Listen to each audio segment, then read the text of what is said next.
When stocks take a steep drop, investors can come face to face with a bear market.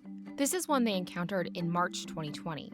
It's been fierce and fast and ferocious, the selling has been, and that's what really has caught everyone off guard. Bear markets tell you that the stock market has fallen quite a bit, and it's an indicator that major indexes are significantly off their highs. And it's a sign that people are pretty fearful about the market right now.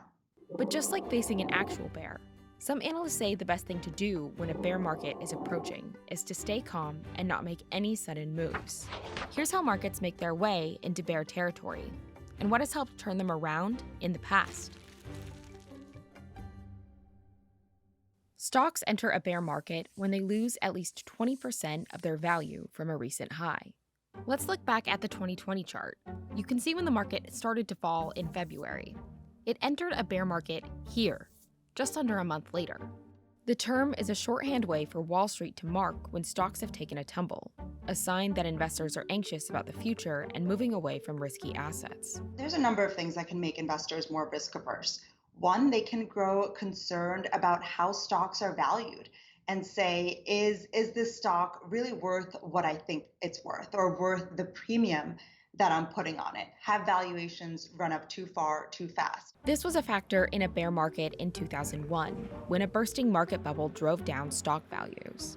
I believe I was asked about the markets today. I'm sorry people are losing value in their portfolios. Another really important factor is the economy. Often bear markets have been affiliated with economic recession. So that's one thing that can really put investors on edge. Recessions have accompanied 9 of the last 17 bear markets. And while one doesn't necessarily cause the other, problems in the economy can be a major factor in bringing stocks down. High inflation contributed to one of the longest bear markets in history in the 1970s. Other things that can lead to bear markets are big events that threaten corporate profits. For example, that drop in stocks we looked at from 2020 was caused by the beginning of the coronavirus pandemic, when investors were anxious about the effect the virus might have on the economy. Often investors start to get concerned about the levels of uncertainty out there, and they decide it's time for me to dump stocks. That can drive prices down. So to review, a bear market occurs when stocks have dropped by a certain amount. But what turns them around? Stock prices depend on a variety of factors that can change quickly or slowly. There's the Fed, there's the economy, there's US corporations, there's consumer behavior. You have to take into account all of those things. For the bear market to go back into hibernation, stocks need to rebound by at least 20% from their bottom point, flipping into a bull market. The S&P 500, on average, spends about 142 trading days from the time it enters a bear market to the time it exits. This chart shows 5 recent times the S&P 500 went into a bear market, starting from when the market began to decline to when it made a full recovery. After stocks started falling in 2000, when the dot-com bubble burst, the index didn't hit bottom for over a year and a half, and it took until 2007 to swing back to where it started.